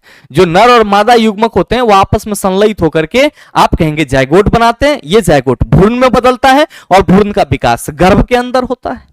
अगला है क्वेश्चन नंबर 35 कि मां के गर्भ में बच्चा डैश के माध्यम से अपना पोषण प्राप्त करता है। ये गर्भनली लिख दिया गया है, यहां पे गर्भनाल होगा चेला, और याद रखना इसको फैलोपियन ट्यूब नहीं बोलेंगे, इसको हम लोग प्लेसेंटा बोलेंगे। तो सही आंसर क्या होगा, ऑप्शन नंबर ए हो जाएगा।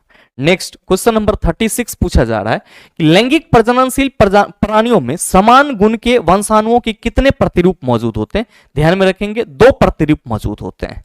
नेक्स्ट है क्वेश्चन नंबर 37 कि मानव नरों में मूत्र और वीर्य के प्रवाह के लिए एक ही मार्ग है, एक ही कॉमन मार्ग है जिसको हम लोग मूत्र मार्ग यानी कि यूरेथ्रा के रूप में जानते हैं। तो सही आंसर आपका ऑप्शन नंबर सी हो जाएगा। मूत्र वाहिनी के थ्रू आप कहेंगे यूरिनरी ब्लैडर से सर यूरिन बाहर निकलेगा, और शुक्र वाहिका आप कहेंगे इसको वास डिफरेंस बोला जाता है, और डिंब वाहिका इसी को डिंब वाहिनी इसी को हम लोग फैलोपियन ट्यूब बोलते हैं। नेक्स्ट क्वेश्चन नंबर 38 पूछा जा रहा है कि गतिशील जीवाणु कोशिका को कहा जाता है। मेरे मित्र गतिशील जीवाणु कोशिका यानी कि the mobile bacterial cell is called, आप सभी ध्यान में रखेंगे यहां पे बैक्टीरियल नहीं जर्म होना चाहिए। The mobile germ cell is called आप कहेंगे नर युग्मक, यानी कि मेल गैमेट्स को हम लोग क्या कहते हैं, आप सभी याद रखेंगे मेल गैमेट्स को हम लोग गतिशील जीवाणु कोशिका कहते हैं, जबकि युग्मक आप सभी कहेंगे मेल गैमेट्स हो या फीमेल गैमेट्स हो इसको क्या बोला जाता है, युग्मक बोला जाता है। और मेरे मित्र आइसोगैमेट्स का मतलब क्या हुआ, आइसो का मतलब समान होता है, यानी कि वैसा गैमेट्स जो कि क्या हो सर आकृति और आकार में समान हो उसको आइसोगैमेट बोला जाएगा। नेक्स्ट सवाल देखिएगा, क्वेश्चन नंबर 39 पूछा जा रहा है कि यदि डैश शामिल हो तो और भी अधिक विविधता उत्पन्न हो जाएगी। अगर लैंगिक प्रजनन शामिल हो तो विविधता और भी उत्पन्न होगी। क्या मतलब है गुरुजी इसका, आप सबों को मालूम है कि जनन प्रक्रिया के दौरान जो जीव होते हैं वो अपने जैसे ही एक अलग जीव का निर्माण करते हैं, क्योंकि जो अलग नया जीव निर्मित हो रहा है वो पहले से मौजूद जीव से हो रहा है। तो जाहिर सी बात है कि पहले से मौजूद जो जीव होंगे उसके कुछ गुण नए जीव में जाएंगे। आप कहेंगे बिल्कुल। आपको यह भी मालूम है कि रिप्रोडक्शन की जो प्रक्रिया होती है, यानी कि जनन की जो प्रक्रिया होती है, रिप्रोडक्शन की जो प्रक्रिया होती है, ये दो प्रकार के होते हैं। एक होता है आपका असेक्सुअल रिप्रोडक्शन, असेक्सुअल रिप्रोडक्शन, और दूसरा आपका कौन सा होता है, तो आप सभी कहते हैं सेक्सुअल रिप्रोडक्शन। क्या होता है? Sexual reproduction. अब मेरे मित्र याद रखना कि असेक्सुअल रिप्रोडक्शन में सिंगल पेरेंट की जरूरत होती है। असेक्सुअल रिप्रोडक्शन में किसकी जरूरत होती है?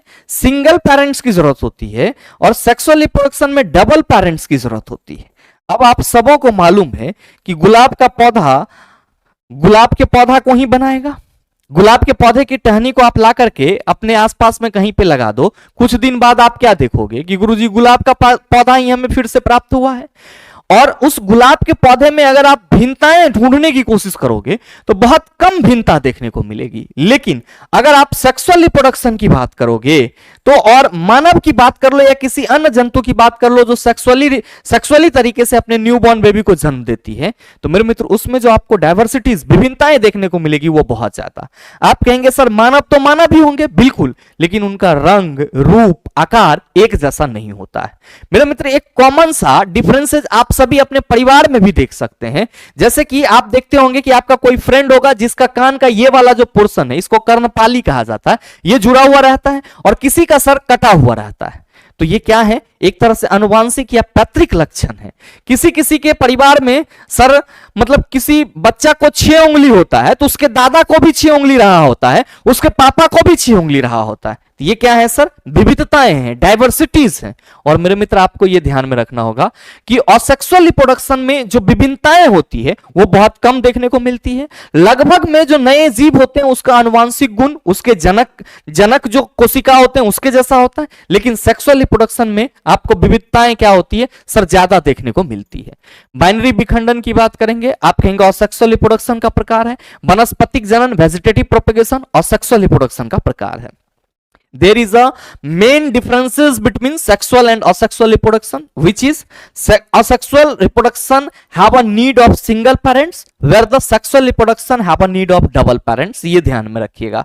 अच्छा, बाइनरी विखंडन किस में होगा? आप सभी कहेंगे अमीबा गुरुजी बाइनरी विखंडन के थ्रू रिप्रोड्यूस करता है। और वनस्पतिक जनन, अगर हम वेजिटेटिव प्रोपेगेशन की बात करेंगे तो अभी जो आपने गुलाब के पौधे का नाम लिया, सर इसके टहनी को अगर हम एक जगह से काट करके दूसरी जगह लगा दें तो क्या होगा? फिर से हमें नया गुलाब का पौधा मिल जाएगा। तो हम ये कह सकते हैं कि गुलाब में जनन वेजिटेटिव प्रोपेगेशन के थ्रू होता है। और भी बहुत सारे ऐसे प्लांट हैं जिसके सर जड़, तना या पत्ती के थ्रू क्या होता है सर? नए ऑफस्प्रिंग, नए जीव, नए पौधे प्राप्त होते हैं। अगला क्वेश्चन नंबर 40 आपसे पूछा जा रहा है कि अलैंगिक प्रजनन लैंगिक प्रजनन से भिन्न है। अलैंगिक प्रजनन में युग्मक पैदा होते हैं? नहीं। अलैंगिक प्रजनन में जब सिंगल पेरेंट पार्टिसिपेट होता है तो आपको यह ध्यान में रखना होगा कि जो सिंगल पेरेंट होते हैं उसका बॉडी डेवलप होने के बाद अपने आप को क्या करता है? स्प्लिट करता है, या कोई और तरीका होता है रिप्रोड्यूस करने का। लेकिन असेक्सुअल रिप्रोडक्शन में कहीं पे भी गैमेट्स की उपयोगिता नहीं होती है, गैमेट्स का यूज नहीं होता है। दूसरा है कि वंश विविधताओं को दर्शाता है? नहीं। नए जीव अनुवांशिक रूप से जनक माता पिता के समान होते हैं। गुलाब का पौधा आप कहेंगे गुलाब जैसा ही लगभग दिखेगा। और असेक्सुअल रिप्रोडक्शन में कोई गैमेट्स इस्तेमाल नहीं होता, तो युग्मक के केंद्रों का संलयन वगैरह यहां पे हम कुछ नहीं कहेंगे, और सीधा सा आंसर ऑप्शन नंबर सी हो जाएगा। नेक्स्ट क्वेश्चन नंबर 41 पूछा जा रहा है कि पुरुषों में प्राथमिक यौन अंग कौन सा है? आप सभी कहेंगे पुरुषों में प्राथमिक अंग वृषण होगा, जिसको हम लोग टेस्टिस कहते हैं। इसके द्वारा स्पर्म का निर्माण होता है। प्रोस्टेट एक प्रकार की ग्रंथि है जिसको हम लोग क्या कहते हैं? पुरस्थ ग्रंथि। और पुरस्थ ग्रंथि से निकलने वाला जो स्राव होता है वो जो वीर्य है उसके विशिष्ट गंध के लिए रिस्पॉन्सिबल होता है। वास डिफरेंस शुक्रवाहिका इसी को बोलते हैं, ध्यान में रखिएगा। सेमिनल वेसिकल्स, इसको हम लोग क्या कहते हैं? बीर पुटिका, या मेरे मित्र सेमिनल वेसिकल्स को हम लोग क्या कहते हैं? शुक्राशय भी कहते हैं, ध्यान में रखेंगे। जहां पे क्या होता है? शुक्राणु आकर के आप कह सकते हो, आशय का मतलब ठहरता है। अगला है क्वेश्चन नंबर 42 सिंगेमी कहलाता है। मेरे मित्र, एक शुक्राणु का एक अंडाणु के साथ संलयित होना क्या कहलाता है? सिंगेमी। याद रखिएगा ये चीज। क्वेश्चन नंबर 43 पूछा जा रहा है कि बढ़ते भ्रूण के धारण और पोषण के लिए हर महीने मादा प्रजनन प्रणाली का कौन सा हिस्सा अपने आप को तैयार करता है? आप सभी कहेंगे गुरुजी गर्भाशय। अब हमारे अंदर कॉन्फिडेंस आ रहा है, हम बिना ऑप्शन देखे आंसर टिक कर सकते हैं। नेक्स्ट सवाल देखना, क्वेश्चन नंबर 44 कि गर्भाशय डैश के माध्यम से योनि में खुलती है। कई बार मैंने बताया कि गर्भाशय ग्रीवा के माध्यम से यानी कि सर्विक्स के माध्यम से क्या होती है? योनि में खुलता है। और गर्भाशय का जो नीचे वाला लोअर हिस्सा होता है वो क्या होता है? गर्भाशय ग्रीवा कहलाता है। मूत्रमार्ग, शुक्रवाहिका, डिंब वाहिनी, आप कहेंगे गुरुजी परिचित हैं इससे। नेक्स्ट क्वेश्चन नंबर 45 इंप्लांटेशन किसकी प्रक्रिया है? VVI है चेला। इसका डेफिनेशन ही है क्या कि गर्भाशय के लाइनिंग से युग्मज का जुड़ाव क्या कहलाता है? इंप्लांटेशन कहलाता है। क्या कहलाता है? इंप्लांटेशन कहलाता है। नेक्स्ट क्वेश्चन नंबर 46 पूछा जा रहा है कि प्रोस्टेट ग्रंथि किसके नीचे मौजूद होती है? तो प्रोस्टेट ग्रंथि ब्लैडर के नीचे मौजूद होती है यानी कि मूत्राशय के नीचे मौजूद होती है। तो सही आंसर ऑप्शन नंबर ए हो जाएगा। गुर्दे, आप कहेंगे गुरुजी ये रिप्रोडक्शन का हिस्सा नहीं है। अंडकोशिका, इसको हम लोग टेस्टिकल कहते हैं। और कितने पुरुषों में कितने अंडकोशिका होते हैं? आप सभी कहेंगे 2 होते हैं। कहां होते हैं? अंडकोश की थैली में होते हैं। मेरे मित्र लिंग, आप सभी कहेंगे गुरुजी इसी को इंग्लिश में पेनिस बोला जाता है। नेक्स्ट है कि मानव शरीर में प्रोस्टेट एक डैश है। आप सभी कहेंगे गुरुजी एक प्रकार की ग्रंथि है बिना किसी लाग लपेटा के। अगला है क्वेश्चन नंबर 48 कि अंडा अंडाशय से कोख में किसके माध्यम से लाया जाता है? ओवरी, ओवम जो है वो अंडाशय यानी कि ओवरी से कोख में यानी कि गर्भाशय में किसके माध्यम से लाया जाएगा? तो आप सभी कहेंगे कि गुरुजी यहां पे अंडा अंडाशय से कोख में लाने का क्या मतलब हुआ? मेरे मित्र सिंपल सा मतलब ये है कि जो एग है वो अंडाशय से कोख तक कैसे पहुंचता है? तो आप कहेंगे कोख में तभी पहुंचेगा जब स्पर्म ओवम डिफ्यूज होगा। बिल्कुल चिल्ला। तो स्पर्म ओवम डिफ्यूज कहां होगा? आप कहेंगे गुरुजी डिंब वाहिनी यानी कि फैलोपियन ट्यूब में। तो सही आंसर क्या होगा कि सर अंडा अंडाशय से कोख में किसके माध्यम से लाया जाएगा? डिंब वाहिनी यानी कि ओविडक्ट या फिर कह सकते हैं फैलोपियन ट्यूब के माध्यम से।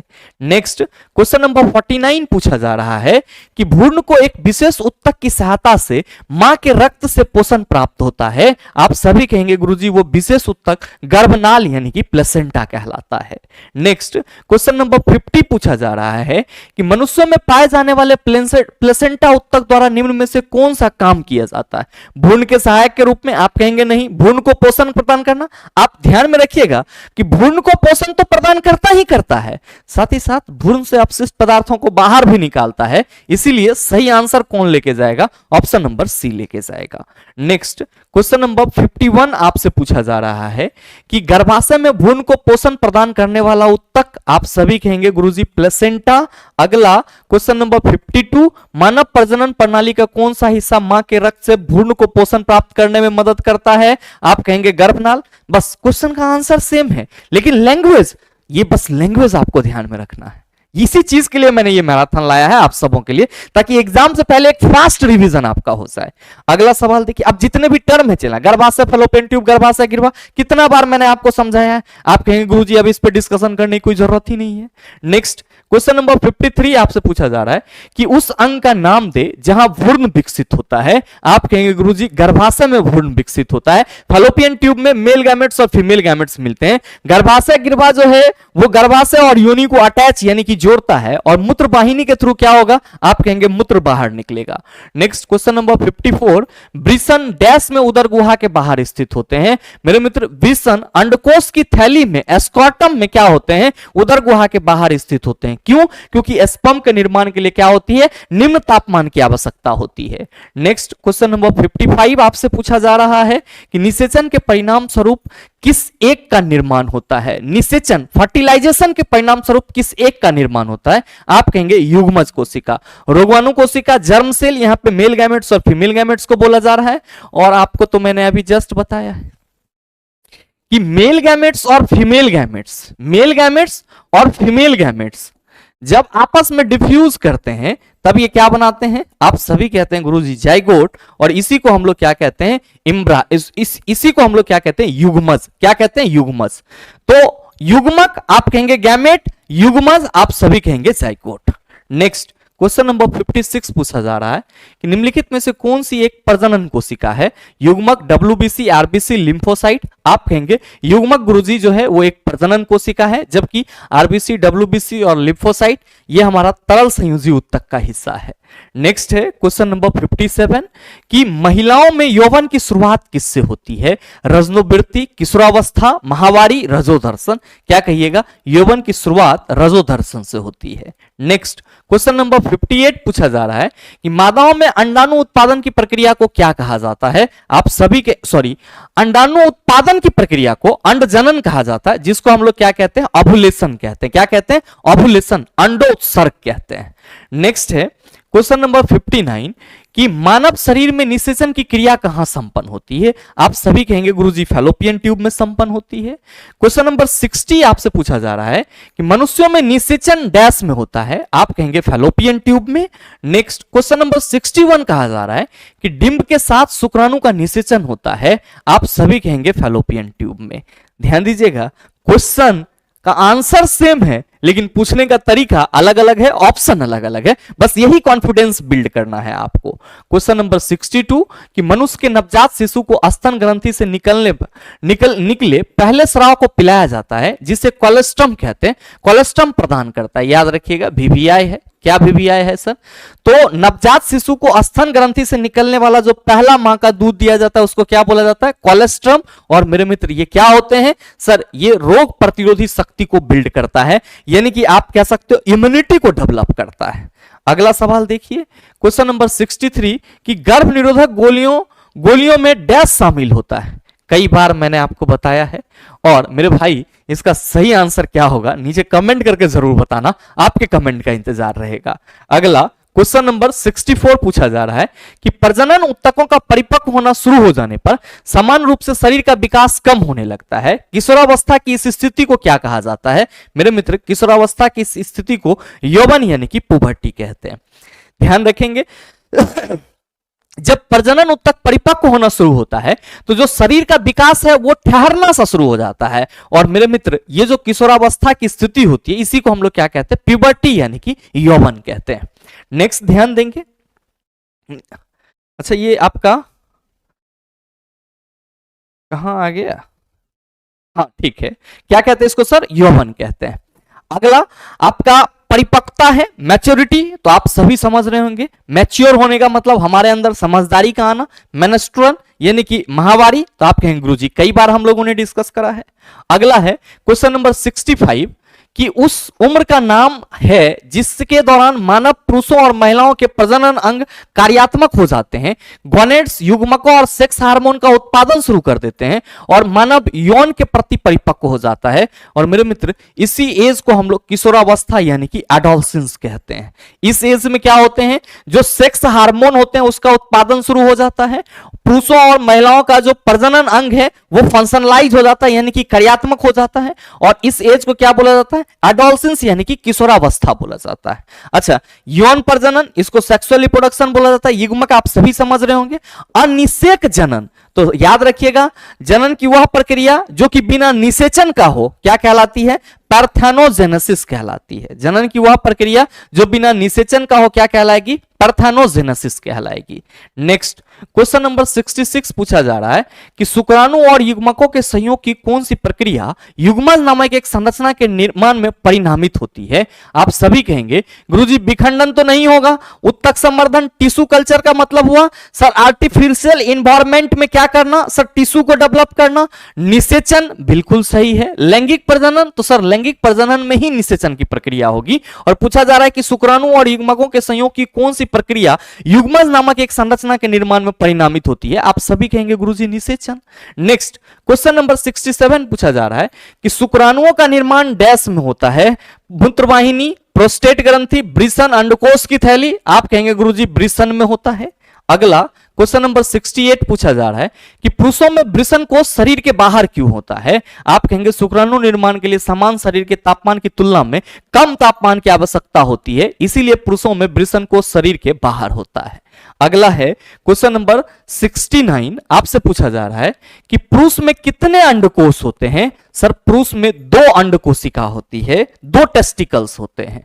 क्वेश्चन नंबर 70 पूछा जा रहा है कि डैश बढ़ते भ्रूण के लिए पोषक उत्तक के रूप में कार्य करता है। मेरे मित्र इंडोस्पर्म यानी कि जो भ्रूणपोष होता है वो बढ़ते भ्रूण के लिए पोषक उत्तक के रूप में कार्य करता है। नेक्स्ट क्वेश्चन नंबर 71 पूछा जा रहा है कि उस वाहिनी का नाम बताइए जो पुरुष के वृषण से निकलती है और शुक्राणु को शरीर में ली जाती है।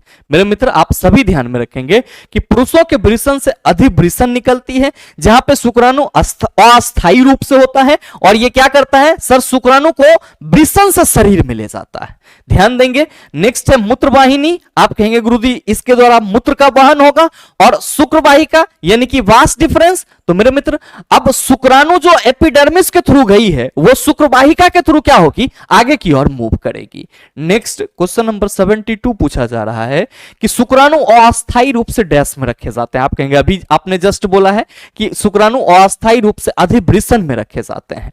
नेक्स्ट सवाल देखिएगा, क्वेश्चन नंबर 73 पूछा जा रहा है कि इनमें से कौन सा मनुष्यों में पुरुष प्रजनन अंग का एक हिस्सा है। मेरे मित्र मनुष्यों में पुरुष प्रजनन अंग का एक हिस्सा है। पहला है शुक्रवाहिका, गर्भाशय, गर्भाशय नाल, अंडाशय। आप कहेंगे शुक्रवाहिका जो है वो पुरुष प्रजनन अंग का हिस्सा है, गर्भाशय, गर्भाशय नाल और अंडाशय ये मादा प्रजनन अंग का हिस्सा है। नेक्स्ट क्वेश्चन नंबर 74 पूछा जा रहा है कि निम्नलिखित में से कौन सा मानवों में पुरुष प्रजनन प्रणाली का हिस्सा नहीं है। अंडकोश, अंडाशय, वृषण, शुक्रवाहिका। सवाल है कि कौन सा मानवों में पुरुष प्रजनन प्रणाली का हिस्सा नहीं है।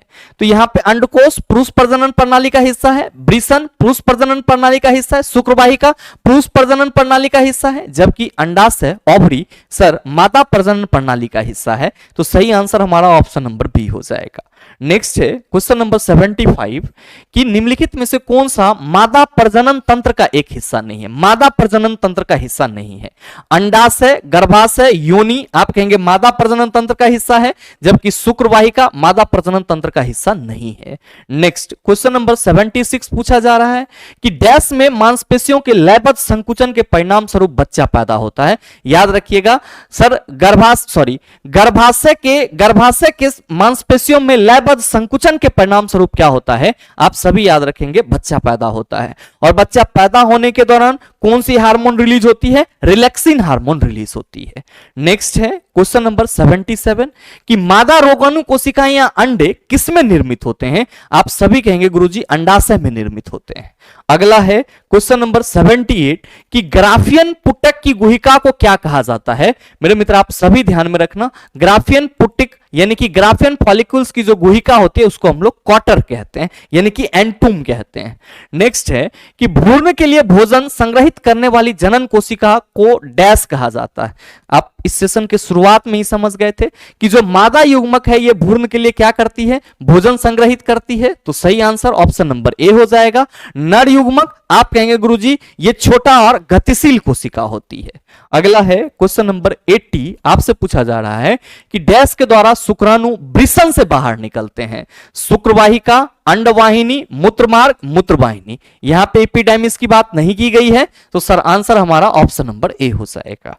नेक्स्ट क्वेश्चन नंबर 81 पूछा जा रहा है कि इनमें से क्या एक नर प्रजनन अवयव नहीं है। अंडकोश की थैली, गर्भाशय ग्रीवा, वृषण, प्रोस्टेट ग्रंथि। आप कहेंगे गर्भाशय ग्रीवा जो है वो नर प्रजनन अवयव नहीं है, तो सही आंसर हमारा ऑप्शन नंबर बी हो जाएगा। नेक्स्ट क्वेश्चन नंबर 82 पूछा जा रहा है कि शुक्रवाहिका मूत्राशय से आने वाली ट्यूब के साथ जुड़कर एक समान मार्ग का निर्माण करता है जिसे डैश कहते हैं। शुक्रवाहिका मूत्राशय से आने वाली ट्यूब के साथ जुड़कर के एक समान मार्ग का निर्माण करता है जिससे मूत्र और वीर्य दोनों बाहर निकल सके, उसको हम लोग मूत्र मार्ग कहते हैं। क्या कहते हैं, मूत्र मार्ग यानी कि यूरेथ्रा। नेक्स्ट क्वेश्चन नंबर 83 पूछा जा रहा है कि भ्रूण एक विशेष तंतु की सहायता से मां के रक्त से पोषण प्राप्त करता है और इस तंतु को क्या कहा जाता है। आप सभी कहेंगे भ्रूण नाल कहा जाता है। क्या कहा जाता है, भ्रूण नाल यानी कि फेटल प्लेसेंटा। क्वेश्चन नंबर 84 पूछा जा रहा है कि अंडे को अंडाशय से गर्भाशय तक किसके द्वारा ले जाया जाता है। अंडे को अंडाशय से गर्भाशय तक आप सभी कहेंगे कि गुरुजी अंडे को अंडाशय से गर्भाशय तक बीज वाहिका के द्वारा ले जाया जाएगा। अब देखो कि नाम वही है, क्वेश्चन वही है, लेकिन यहाँ पे जो बीज वाहिका है उसको यहाँ पे डिंब वाहिका ना बोल करके बीज वाहिका बोल दिया। तो आपको परेशान नहीं होना है। अगर ऐसे भी सवाल आएंगे लटपटा के तो आप उसका भी जवाब दे देंगे झटपटा के। अगला क्वेश्चन नंबर 85 पूछा जा रहा है कि मानव शरीर का कौन सा अंग अंडे को अंडाशय से गर्भाशय तक ले जाता है। अब आप कहेंगे गुरुजी फैलोपियन ट्यूब। क्या कहिएगा? Fallopian tube. अब अगला है क्वेश्चन नंबर 86 कि उस विधि को क्या कहते हैं जिसके द्वारा गर्भाशय में कॉपर टी रखी जाती है। आप सभी कहेंगे गर्भ निरोध कहते हैं। क्या कहते हैं? गर्भ निरोध। नेक्स्ट क्वेश्चन नंबर 87 कहा जा रहा है कि नर प्रजनन तंत्र के कौन से अंग में मुख्य आनुवांशिक सामग्री पाई जाती है। मुख्य आनुवांशिक सामग्री आप कहेंगे गुरुजी शुक्राणु में होगा। मूत्रवाहिनी, प्रोस्टेट ग्रंथि, अंडकोश आप सभी समझ रहे हैं, इसको समझाने की जरूरत नहीं है। क्वेश्चन नंबर 88 पूछा जा रहा है कि प्रसव पीड़ा की दीवारों में संकुचन के कारण होता है। प्रसव पीड़ा डैश की दीवारों में संकुचन के कारण होता है, गर्भाशय के दीवारों में संकुचन के कारण होता है, और सही आंसर ऑप्शन नंबर सी हो जाएगा। क्वेश्चन नंबर 89 पूछा जा रहा है कि परिपक्व शुक्राणु का उत्पादन कहां होता है। आप सभी कहेंगे गुरुजी वृषण में होता है। 90 पूछा जा रहा है कि मां के शरीर के अंदर बच्चे के विकास के मामले में लगभग आप सभी कहेंगे गुरुजी 9 मंथ लगता है। क्वेश्चन नंबर 91 कहा जा रहा है कि डैश के परिणाम स्वरूप युग्मज का निर्माण होता है। निषेचन के परिणाम स्वरूप क्या होता है? आप कहेंगे युग्मज का निर्माण होता है। अगला क्वेश्चन नंबर 92 पूछा जा रहा है कि निषेचित अंडा युग्मज किसमें समाविष्ट हो जाता है। जो फर्टाइल एग या युग्मज होता है वो किसमें समाविष्ट होता है? आप सभी कहेंगे गुरुजी गर्भाशय में समाविष्ट हो जाता है। अगला है क्वेश्चन नंबर 93 कि मासिक धर्म के कारण योनि में रक्त किस कारण बहता है। शुक्राणु के फटने, अंडाशय के फटने, गर्भाशय की परत के टूटने से सर योनि के द्वारा क्या होता है? रक्त फ्लो होता है, स्रावित होता है। क्वेश्चन नंबर 94 पूछा जा रहा है कि प्रजनन की प्रक्रिया के दौरान उत्पन्न होने वाली विभिन्नताएं डैश होती है। आप सभी कहेंगे वंशागत होती है। क्या होती है? वंशागत होती है। नेक्स्ट क्वेश्चन नंबर 95 पूछा जा रहा है कि नर जनन कोशिकाओं का उत्पादन डैश में होता है। आप सभी कहेंगे गुरुजी वृषण में होता है। नेक्स्ट है क्वेश्चन नंबर 96 कि नर और मादा युग्मक आपस में मिलकर आप कहेंगे युग्मज का निर्माण करते हैं। नर युग्मक शुक्राणु को बोला जाएगा और मादा युग्मक अंडाणु को बोला जाएगा। अगला क्वेश्चन नंबर 97 पूछा जा रहा है कि पुरुष प्रजनन तंत्र के उस अंग की पहचान करें जो शुक्राणु और मूत्र दोनों के लिए एक मार्ग का निर्माण करती है। आप सभी कहेंगे गुरुजी कॉमन मार्ग मूत्र मार्ग हो जाएगा। क्वेश्चन नंबर 98 पूछा जा रहा है कि विदलन विभाजन के संबंध में निम्न में से कौन सा कथन सत्य है। भ्रूण का आकार घटता है, भ्रूण का आकार बढ़ता है, कोशिका का आकार बढ़ता है, कोशिका का आकार घटता है। क्या कहिएगा कि गुरुजी यहां पे जो विदलन विभाजन की बात की जा रही है इसमें क्या होता है? कोशिका का आकार घटता है। The size of the cell is decreases. अगला सवाल देख लीजिएगा।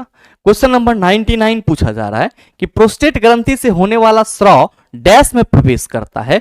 मेरे मित्र याद रखिएगा कि प्रोस्टेट ग्रंथि से जो होने वाला स्राव होता है वो मूत्र मार्ग में प्रवेश करता है। किसमें? मूत्र मार्ग में।